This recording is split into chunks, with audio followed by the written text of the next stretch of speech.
Quero ler com vocês Romanos capítulo 2. Antes de falar um pouquinho, eu quero ler o texto, que é Romanos capítulo 2. Nós vamos ler do versículo 12 até o 24.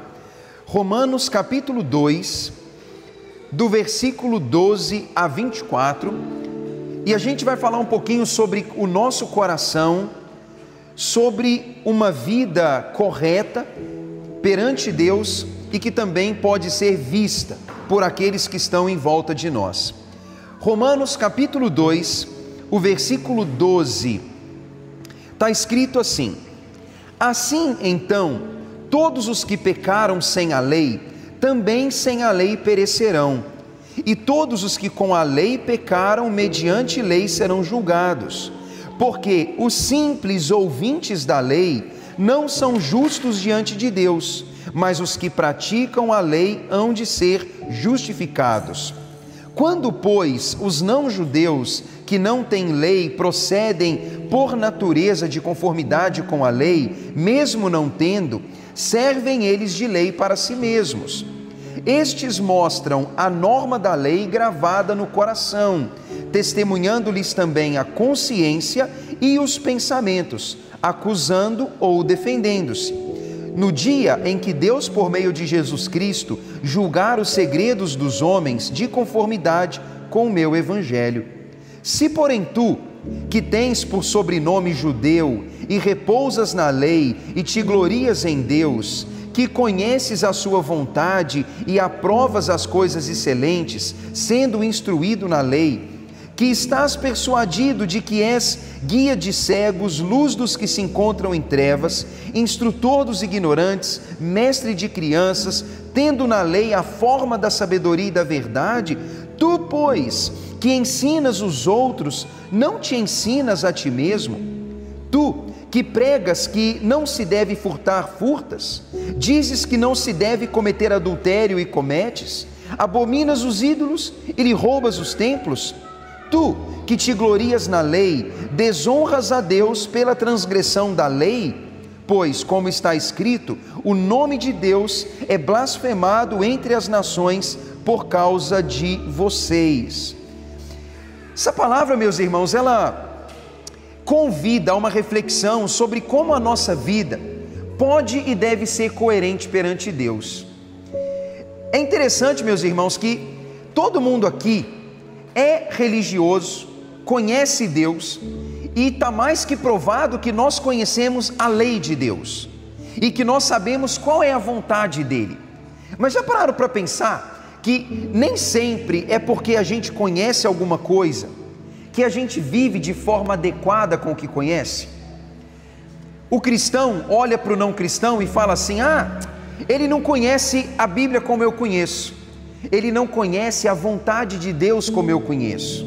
E isso dá para a gente um sentimento de: olha, como que eu estou numa posição superior ao não cristão? É claro que sim, porque nós temos conhecimento, mas se a gente pensasse na responsabilidade, a gente logo veria que sobre nós pesa o dever de ser uma lei viva que o mundo pode ver, inclusive aqueles que não conhecem. A carta aos Romanos é uma carta que fala que todo mundo é indesculpável perante Deus. O cristão não tem desculpa, o não cristão não tem desculpa, o índio não tem desculpa, o muçulmano também não tem, ninguém tem, porque a carta como um todo vai dizer que Deus, ele se dá a conhecer de todos os modos possíveis para que os homens possam conhecê-lo.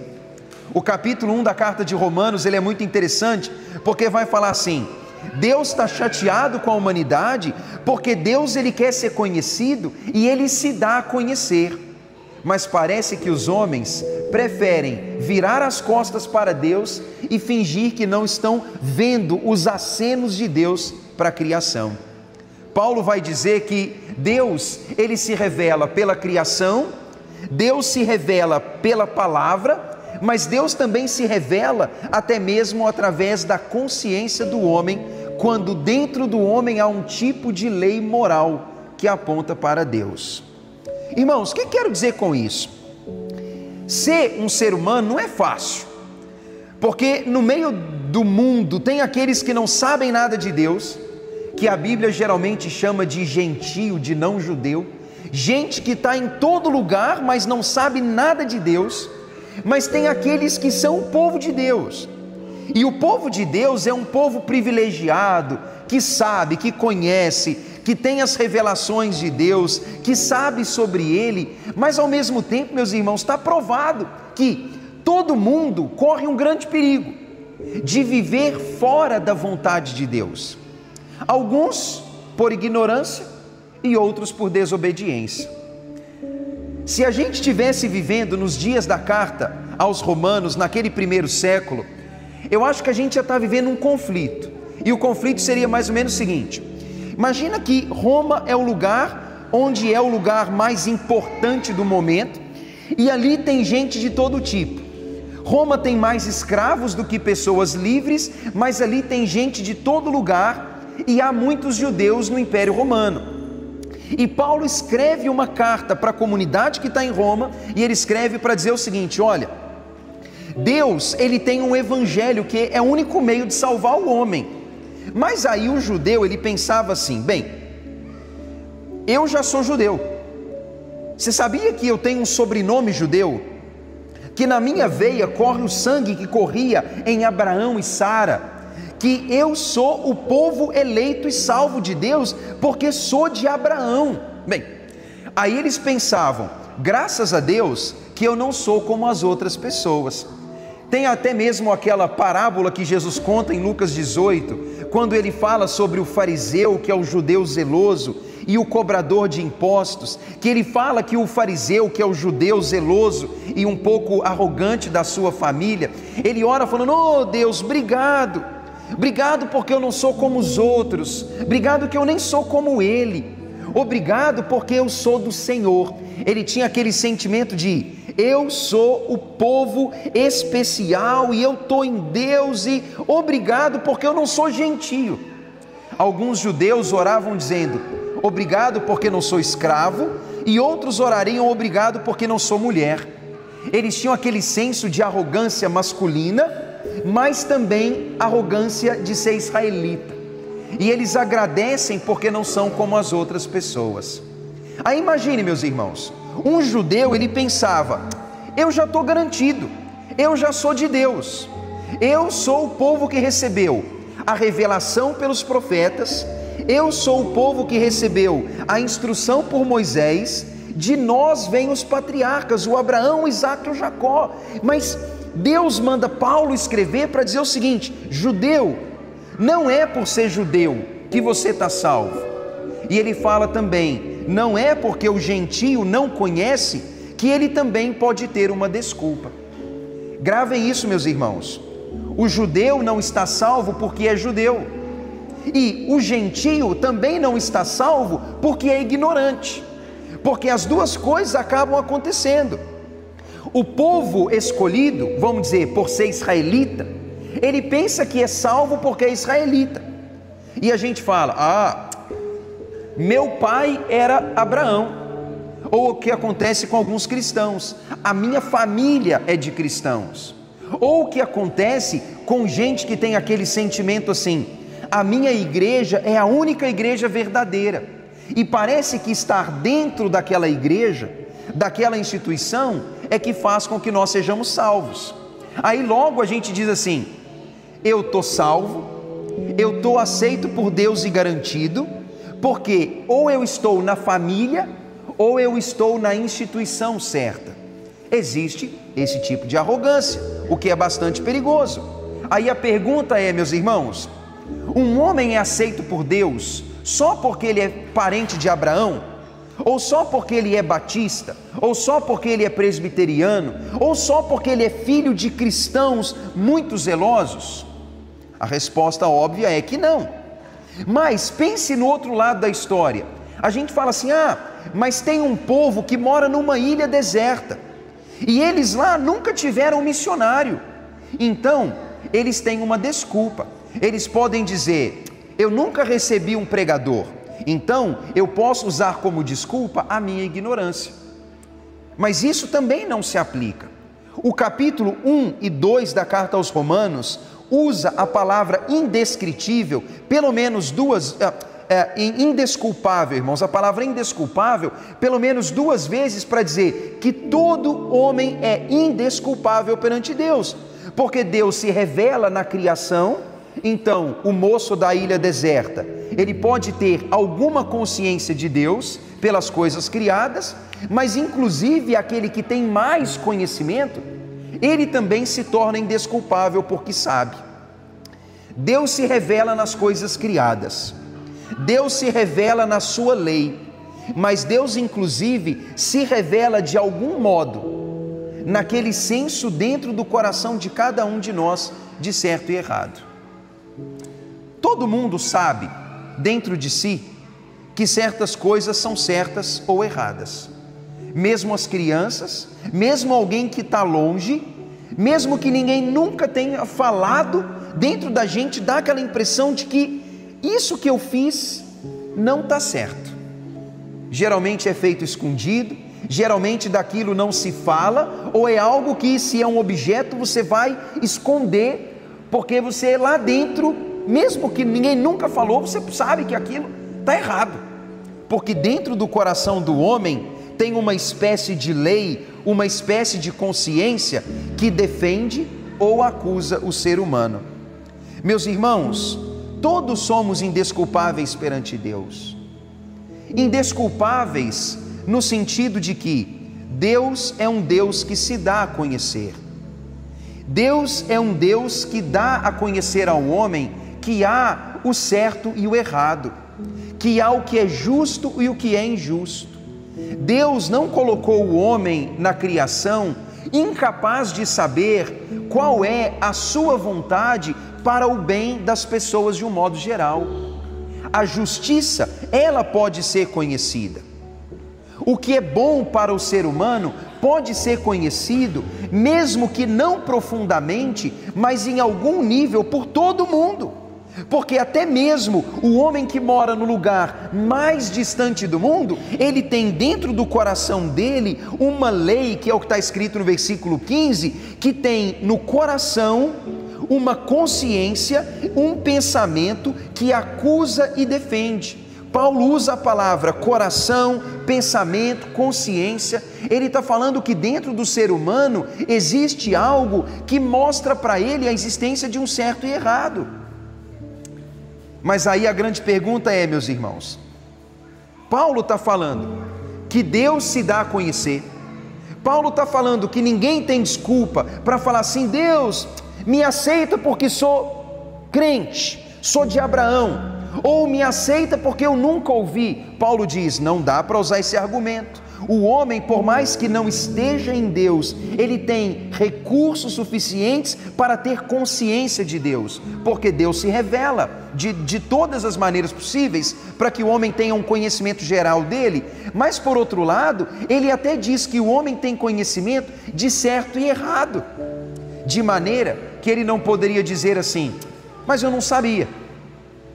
Já notaram, irmãos, como que falar sobre isso é estranho em dias como o nosso, onde há uma defesa muito grande assim do ser humano, uma defesa da inocência humana, de que um criminoso é inocente, de que um vilão ele é uma pessoa coitada em algum nível, ou aqueles que defendem que a criança é inocente, ou que um adolescente ou jovem, ele não pode ser responsabilizado pelo que faz, uma tendência de querer minimizar na vida do homem a responsabilidade de praticar o que é certo. Mas é interessante que, por mais que a gente fale que o homem não pode ser responsabilizado, todo mundo que tem filho pequeno sabe que desde pequeno existe uma certa consciência na criança de que ela sabe em algum grau ou por algum meio, que não fui eu que coloquei dentro dela, que certa coisa é errada e que certa coisa é boa, e ela por conveniência faz o que é bom ou o que é errado.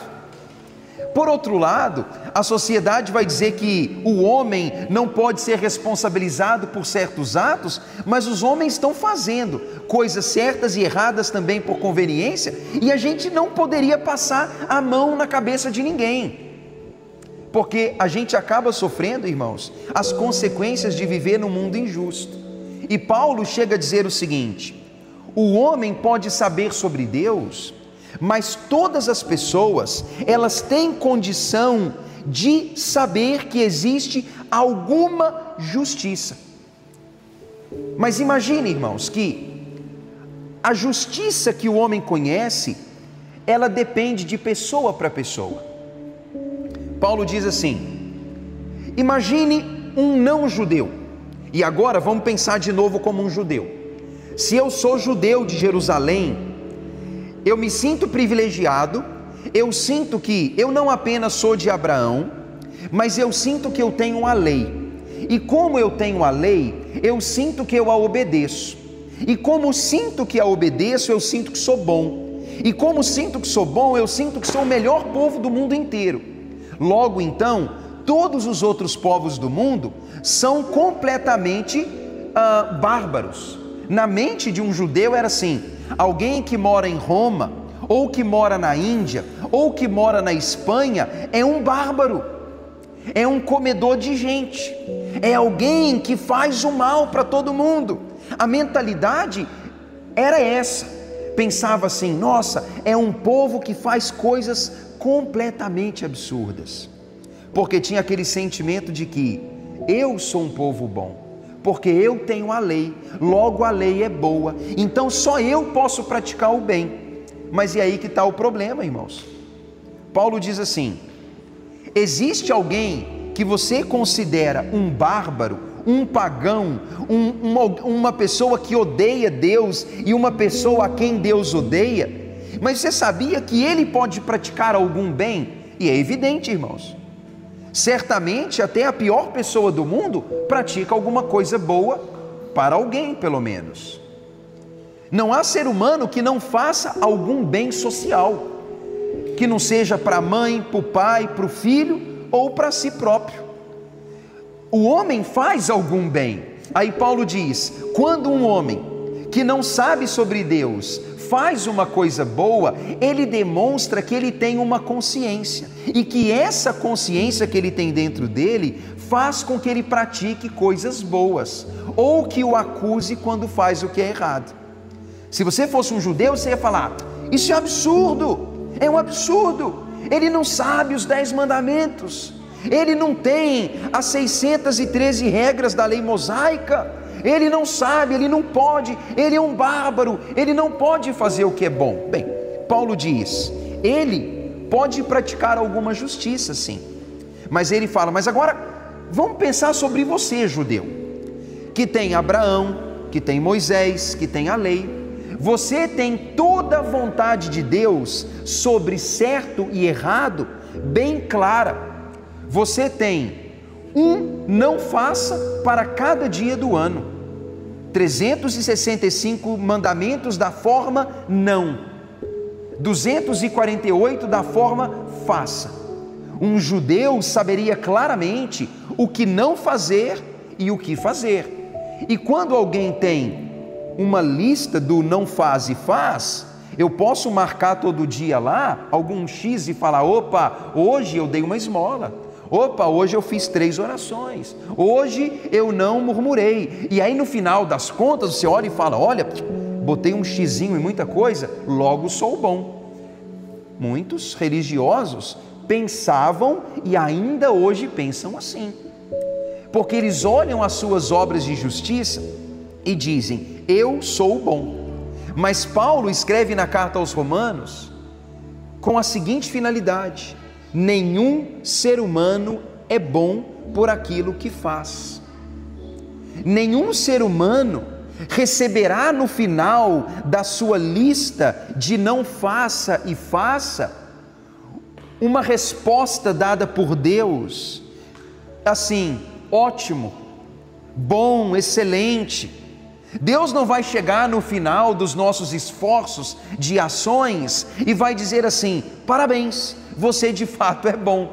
Porque a lógica da carta aos Romanos é: o homem, ele pratica alguma bondade, mesmo aquele que não é religioso, mas os atos bons que os homens fazem não transformam o homem em uma pessoa boa aos olhos de Deus. No capítulo 3, quando ele conclui esse argumento da maldade geral do ser humano, ele vai chegar e vai dizer: não há ninguém justo, nenhum sequer. Não há quem faça o bem, não há quem entenda o padrão e a vontade de Deus, porque todos pecaram. E ele conclui com esse argumento, que ninguém é bom por aquilo que faz. Mas aí você diria: isso é porque você está falando do povo de outro país, não de mim, porque eu sou bom. Meus irmãos, dentro da religião, o senso de bondade floresce quase que naturalmente. O religioso, ele sente que é bom. Como diria o homem lá de Lucas 18: eu dou o dízimo de tudo que tenho, eu oro 3 vezes ao dia, eu não causei dano ao meu próximo, eu não cometo adultério. Logo a gente começa a apresentar aquilo que nós não fazemos e dá uma falsa sensação de bondade. E não estou dizendo que todo israelita era assim, mas Paulo mesmo vai dizer, ele diz: olha, você é judeu, tem um sobrenome judeu, você diz que é luz para as nações, diz que é mestre das crianças, diz que é um povo que é o povo especial de Deus, você diz que ensina para os outros as coisas, mas você também tropeça naquilo que ensina. Meus irmãos, olha qual é o desafio. Todo mundo pratica algum grau de maldade. Todo mundo falha perante Deus. Alguns com mais conhecimento, outros com menos conhecimento. Mas vamos admitir, sobre aqueles que têm mais conhecimento, pesa mais responsabilidade, concorda? Se eu tenho mais conhecimento, mais responsabilidade tenho. Paulo disse isso. Tiago diz que nem todos de vocês desejem ser mestres, porque vocês serão cobrados mais, né? Próprio Jesus e os evangelhos vão dar essa ideia. Aquele que tem mais será cobrado por mais, porque à medida em que nós temos mais conhecimento, significa que nós não apenas, irmãos, temos mais conhecimento, mas que geralmente nós nos tornamos mais críticos, geralmente nós nos tornamos mais, vamos dizer, críticos a respeito dos erros dos outros, porque na nossa lógica é mais ou menos isso. Eu penso assim: onde já se viu? Está vendo lá como é que, sei lá, aquele fulano age? Você está vendo lá como é que fulano falou? Você está vendo lá como é que fulano agiu? E a pessoa que tem mais conhecimento, que pratica talvez um pouco mais de justiça do que os outros no geral, porque o religioso no geral pratica, ele acaba ficando um pouco mais crítico. E isso acaba criando um senso de orgulho. Mas aí a pergunta de Paulo é: você consegue cumprir toda a lei de Deus? Você consegue fazer exatamente tudo, não tropeçar em nada? Você diz: aí eu não consigo não. Eu consigo ir bem, consigo cumprir 95%. Eu consigo fazer quase tudo, mas não tudo. Ele fala: então, você é um transgressor. Você fala: não, Paulo, mas você não pode falar que eu sou transgressor, você podia falar que eu sou só alguém que comete um deslize. Ele fala: não, o homem que tropeça em 100 pontos, ele é chamado de pecador e transgressor. Mas aquele que tropeça em ele também recebe o título pecador e transgressor. E todos os homens tropeçam, em muitos ou em poucos pontos, porque não há ninguém justo, ninguém que não fale perante Deus. Irmãos, todos somos pecadores, nenhum de nós é perfeito, nenhum de nós poderia usar o argumento da perfeição para sermos aceitos perante Deus. Esse é um ponto, porque de modo geral, pareceria mais fácil a religião se nós pudéssemos ser aceitos por bondade praticada. Irmãos, francamente, soaria bem para mim. E eu acho que soaria bem para o povo brasileiro, que é um povo naturalmente religioso. Se Deus apresentasse para nós uma certa quantidade de bondade, uma certa quantidade de horas de oração, ou uma certa quantia em dinheiro entregue ao longo da vida, ou um número de horas de jejum, sei lá, que eu pudesse no final então dizer, eu estou indo, estou conseguindo, Deus, caramba, eu tenho só 37 e eu já cumpri 40% da meta, até os 90 eu vou ter feito tudo, e no final eu vou pensar, oba, garanti um peso grande na balança, para que lá no futuro, essa balança, pese a meu favor. Pareceria bom, irmãos.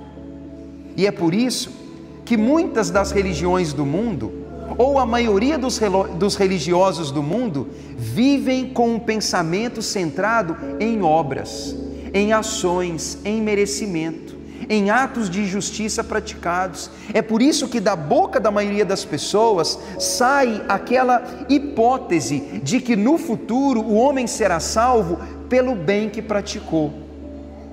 Deus vai ver as obras, Ele vai ver que eu sou bom, Ele vai ver que o fulano é bom. Por ser pastor, a gente participa bastante de velório e da morte das pessoas. E a morte das pessoas geralmente leva todo mundo a dizer assim, ele era bom, ele tinha assim alguns defeitos, tudo bem, mas ele era um pai excelente, ela era uma mãe dedicada, mas enquanto vivo, todo mundo sempre falava, aquele vai descer assim de ponta cabeça no inferno, ou aquele vai se perder, mas aí naquela hora a gente logo vai dizer, não, mas ele tinha alguma bondade, ele era bom, e Deus vai ver que ele era bom, e Deus então vai recebê-lo porque ele era bom. Mas a Bíblia diz, olha, Deus não age assim, Deus não age assim. O critério de Deus, irmãos, não é e nunca será a bondade humana. Não há ninguém justo, nenhum sequer, todos pecaram e estão afastados assim da glória de Deus. Outra coisa que pesa contra esse ideal da bondade humana, irmãos, é que no dia do juízo de Deus, está escrito no versículo 16, quando Deus julgar os segredos dos homens, Ele vai julgá-los com base no evangelho pregado pelos cristãos, pregado por Paulo e pelo povo de Deus. Engraçado é que aqui Paulo já diz, o evangelho será um parâmetro pelo qual o homem será julgado. Ou seja, o julgamento tem a ver com a obra salvadora de Cristo e em o homem estar em Cristo ou não, mas Deus também julgará os segredos dos homens.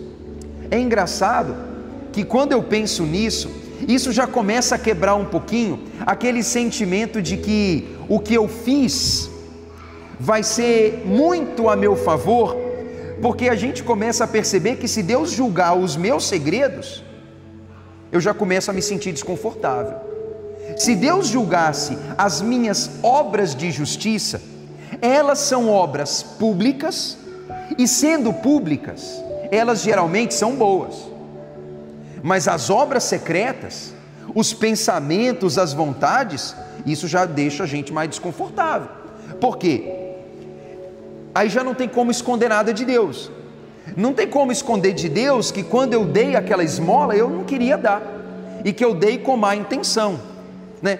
Que aquela oferta não foi generosa, por exemplo, ou que eu estava fazendo um determinado serviço para alguém, mas que lá no fundo eu estava murmurando, xingando, falando folgado, preguiçoso, você também, e talvez assim, talvez até algumas palavras feias estavam lá no pensamento, né? Ou que lá no meu particular eu tinha conduta imoral errada, ou que em pequena escala eu cometi roubo, ou que em algum nível que a sociedade não vê, no meu secreto, tem muita coisa que joga contra mim. Paulo diz, Deus conhece o homem como um todo. Deus não salva o homem pela justiça dele, porque Deus sabe que por fora e por dentro, nenhum homem é bom. Se Deus julgar o homem pelas suas obras, Deus sabe que as suas obras não são suficientes para torná-lo justo. Mas se Deus julgar os segredos dos homens, Deus sabe que sim, ninguém é justo. Porque o homem, na prática, faz o que é mal, mas dentro de si, ele carrega grande maldade. Nós não seremos salvos, irmãos, por obras de justiça. Nem o judeu, nem o não judeu, nem nós aqui e nem aquele que não tem Deus lá fora. Mas cuidado, irmãos, cuidado. Nós precisamos ter cuidado, para que nós não sintamos que seremos salvos ou aceitos por Deus pela bondade que praticamos, porque frequentamos uma igreja, porque somos generosos, porque oramos, porque visitamos alguém, praticamos a hospitalidade, que isso não leve o nosso coração a acreditar que é isso que nos torna aceitos perante Deus, para que nós não nos tornemos hipócritas, e para que nossa oração não seja uma oração perante Deus onde haja orgulho, porque o coração do religioso pode se tornar um coração arrogante e a postura pode se tornar uma postura hipócrita. A gente, sem perceber, começa a acreditar que merecemos o bem mais do que os outros porque somos bons. Por exemplo, eu acho que mereço ganhar algo e não o meu colega de trabalho ou o que compete comigo num concurso qualquer, porque eu sou cristão e ele não é, porque eu sou melhor que ele, ou que, sei lá, eu deveria ser poupado de um mal porque eu sou bom, porque eu sou religioso, mas que o mal deveria ser sobre o outro. Isso acontece o tempo todo, se não entre nós que convivemos em uma comunidade de fé mais saudável, mas isso está impregnado na religião evangélica brasileira. Aquele sentimento de que eu cresço em bondade e logo Deus faz o que é bom para mim. Logo eu estou vivendo bem perante Deus e eu preciso prevalecer sobre os outros. Mas irmãos, essa mentalidade hipócrita e orgulhosa, ela pode chegar até mesmo para nós. Na palavra de Lucas 18, Jesus disse: o fariseu apresentou a sua lista de virtudes.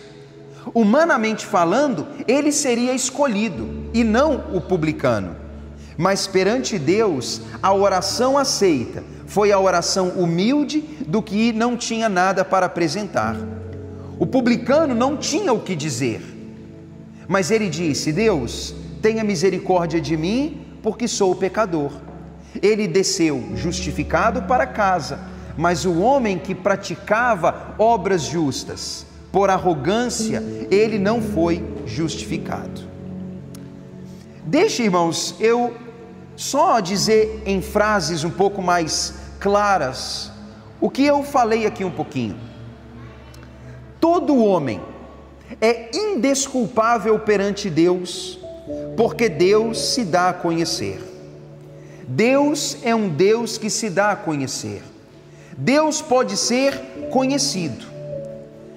Deus, ele não é uma figura oculta da história humana, e não há ninguém que poderia dizer: eu não sei sobre Deus, porque Deus se revela na criação, Deus se revela na lei, na palavra, mas a justiça que é própria de Deus, ela pode ser percebida na consciência humana. O homem é indesculpável. Significa que quando Deus pedir contas aos homens, seguindo a lógica bíblica, ninguém vai poder dizer: Deus, eu nunca soube. Deus vai dizer: olha para o céu, olha para a terra, olha para as coisas criadas, olha para a tua consciência, que às vezes te acusa, às vezes te livra, às vezes ela te defende. Ele vai dizer: olha para a lei, olha para o meu mandamento, para a minha vontade, olha para aqueles que pregaram, olha para aqueles que falaram daquilo que eu deixei escrito e determinado para o homem. Primeira coisa, irmãos, somos indesculpáveis. Segundo argumento que Paulo usa, ninguém é bom, ninguém será justificado perante Deus por atos de bondade. Essa palavra, irmãos, fica para o nosso coração. Nenhum de nós será justificado perante Deus por atos de bondade. Isso pode ser para nós motivo de refrigério, irmãos. Talvez essa palavra, ela não é contra nós, mas ela é benéfica. Porque vê se isso não está no nosso inconsciente. Imagine você, ou eu penso isso sobre mim, aquelas épocas em que a gente está vivendo o nosso melhor momento na espiritualidade, aquele período em que nós estamos vencendo os nossos hábitos, os nossos vícios pessoais, em que a gente está vivendo o nosso melhor momento, em que eu poderia dizer assim: nossa, eu estou há 5 semanas sem fazer isso ou fazendo aquilo. Aquele período que o pecado que sempre me assedia, eu estou vencendo. Ou eu estou num período muito bom de leitura, de oração, eu estou sentindo assim, a minha autoconfiança está em dia, estou me sentindo ótimo. Eu saio de casa pensando, hoje eu estou assim no fogo, se parecer um endemoniado, eu vou orar, vou mandar embora, ele não tem nada para jogar na minha cara, e eu sinto que até quando eu oro, fico até mais arrepiado, que eu sinto assim, eu estou indo bem, isso me dá aquele sentimento de autoconfiança. Mas aí o negócio é que essas fases não duram demais, né? Vem aquele momento que a gente fala, ixi, o eu está de volta, né? Aquilo que eu sempre faço apareceu, a inconstância, a dificuldade de fazer certas coisas, ou a prática de coisas que não são tão boas, elas aparecem, e aí a minha confiança vai lá no chão. Aí eu começo a orar a Deus, mas a minha oração geralmente ela para nas minhas justificativas, na minha vergonha. Eu já falo, Deus, o Senhor nem devia me ouvir, ou eu já ando com medo, ou eu já não sinto mais confiança para exercer um ministério. A gente anda cabisbaixo, frustrado, porque a minha incapacidade de ser bom me deixa sempre com medo, com um sentimento de derrota. Eu começo a achar que Deus não vai ouvir minha oração, eu começo a achar que Deus não vai suprir certa necessidade, eu começo a achar que não sou aceito, um monte de coisa começa a ser contra mim. Se quando eu sinto que sou bom, parece que Deus está comigo e que tudo vai dar certo para mim, quando eu percebo que não sou bom, eu sinto que tudo vai dar errado, porque eu não sou bom. É péssimo viver assim, irmãos. É péssimo viver entre o sentimento de bom e merecimento e mal e não ter merecimento nenhum. Quando Deus diz, não há ninguém bom, ninguém sequer, e aquilo que Deus faz por nós, Ele faz conscientes de que somos pecadores. Irmãos, que nenhum de nós apoie a vida na bondade ou na própria maldade. Que nenhum de nós tenha hipocrisia ou arrogância a respeito disso, mas que nosso coração seja sempre humilde, que nosso coração seja um terreno de arrependimento, para que nós tenhamos confiança de orar, de trabalhar, de agir em nome de Deus, mesmo quando a nossa maldade está profundamente evidenciada, para que a gente possa ser um recipiente do poder de Deus e não das nossas bondades pessoais, porque nenhum de nós é bom. Então, indesculpáveis sobre Deus e injustificáveis pela bondade.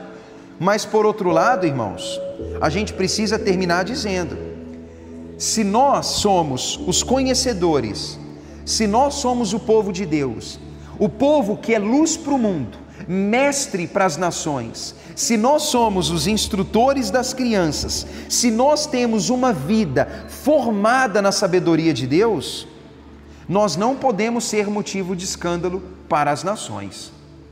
Aqui a gente precisa colocar um fardo sobre as costas uns dos outros. De mim se espera muito, De nós aqui se espera muito. A palavra mal falada na boca do descrente, ela não tem relevância. O adultério do descrente não tem relevância. O roubo do descrente não tem relevância. Mas aquilo que parte de nós tem grande relevância. Parece que até o ímpio espera mais de nós. E nós também, irmãos, precisamos carregar aquela consciência de que se eu sou parte do povo de Deus, e se eu conheço a vontade de Deus, e se eu estou na vontade de Deus, eu preciso ser luz para o mundo. Já imaginou? Se Paulo tivesse dizendo isso para nós hoje, dissesse assim: o nome de Deus é blasfemado em Belo Horizonte ou em Lafayette por tua causa. Puxa vida, irmãos, isso deve deixar o nosso rosto ficar meio corado, meio vermelho de vergonha, para dizer: nossa, quer dizer então que eu estou sendo motivo de escândalo, eu estou escandalizando minha família, eu estou escandalizando meu bairro, eu estou sendo um impedimento para que os homens possam ter uma experiência mais próxima com Deus. O nome de Deus, ele é blasfemado no mundo, não pelo descrente, mas pelo povo da fé. E esse deve servir, irmãos, esse alerta, ele precisa ser advertência para cada um de nós, para que vivamos à altura do nosso conhecimento, à altura da nossa maturidade, à altura da nossa experiência pessoal com Deus. Não a experiência de sermos salvos por bondade, mas a experiência de que, salvos pela graça, temos conhecimento de Deus, e que, quando vivemos a partir e em obediência a esse conhecimento, nós nos tornamos um modelo para o mundo que ainda não tem Deus. Com a palavra dessa manhã, a hipocrisia é um perigo. É um perigo, irmãos. Religioso anda muito perto da hipocrisia. Todo religioso anda muito perto de alguma arrogância espiritual. Todo religioso, ele anda muito próximo do sentimento de mérito ou da falta de mérito. Oscila entre confiança e desconfiança em si próprio. Mas hoje, o que nós precisamos aprender é: Deus, ele conhece exatamente quem somos. Deus sabe que todos podemos praticar algum grau de justiça, mas que isso não nos torna justos. Mas Ele convida o que já foi justificado a ser luz para o mundo e exemplo para as pessoas. Irmãos, que Deus coloque no nosso coração um sentimento de descanso naquilo que não depende de nós. É engraçado que quando a gente vive muitos anos como cristão, a gente sempre associa a nossa melhor fase com Deus naquelas fases em que particularmente nós estávamos fazendo o nosso melhor. Se você perguntasse para mim assim: Tiago, quais foram as suas melhores épocas com Deus? Eu te diria que foram aqueles anos em que eu fui o meu melhor pessoal, porque parece que era uma coisa que estava no meu controle. Mas teve muitos dos momentos que eu pensava: nossa, eu não sou bom, eu não estou bem, eu não estou no controle da situação. A impressão que eu tenho é que aquele não foi um bom momento de caminhada. Mas olha como que isso traz a fé como algo que é meu, sob meu controle. Irmãos, isso é perigo, e a gente precisa tomar muito cuidado com isso, porque a caminhada do crente, ela é uma caminhada, infelizmente, de alguém que não é justo e que pode oscilar entre prática de bem, prática do mal, mas não é isso que me faz ser aceito por Deus. Mas se você pergunta: e aí, significa então que posso viver de qualquer jeito? O próprio Jesus diria: os escândalos são inevitáveis, mas ai daquele que é motivo de escândalo, ai daquele que faz com que um pequeno vá para o caminho da perdição. Nós somos responsáveis, irmãos, como povo salvo e justificado, de ter sim um viver justo, para que Deus seja glorificado. Os homens verão nossas boas obras e glorificarão ao Pai que está nos céus. É assim que vivemos. E na nossa pregação enquanto cristãos, a gente pode dizer para os homens que ninguém será justificado por obras que pratica, mas o homem é justificado pela obra única de Jesus Cristo. Vamos orar, meus irmãos? Vamos dar graças a Deus por isso? Pai amado, eu agradeço ao Senhor, meu Deus, por essa palavra, eu agradeço por essa reflexão. Obrigado, Deus, porque o Senhor é bom, o Senhor é justo, o teu Filho é justo. Nós não temos justiça para apresentar ao Senhor. Eu posso ser justo aos olhos dos homens, mas não posso ser justo aos olhos do Senhor. Eu queria, meu Deus, agradecer, porque é o Senhor quem nos justifica. Eu gostaria de orar ao Senhor, Pai, para que esta revelação do Senhor, por meio da criação, por meio da palavra, a justiça do Senhor que pode se ver até mesmo na consciência, no coração do homem, que ela possa despertar as pessoas para olharem para o Senhor e para olharem para a obra da cruz do Calvário. Que os homens, ó Deus, tenham a humildade de buscar ao Senhor por Cristo e não pelos próprios méritos. Mas eu queria orar ao Senhor para que a respeito de nós, a tua igreja, para que o nosso coração seja guardado de toda hipocrisia, mas que o Senhor também nos dê um sentimento de que nós somos luz para o mundo e responsáveis por mostrar como o Senhor é justo e que jamais sejamos motivo de escândalo e tropeço. Guarda, Deus, desde as crianças até aos adultos, para que a nossa vida seja uma vida exemplar, para que o nosso viver atraia os homens ao Senhor, para que o Senhor seja glorificado. É o que eu te peço, em nome de Jesus. Amém. Amém.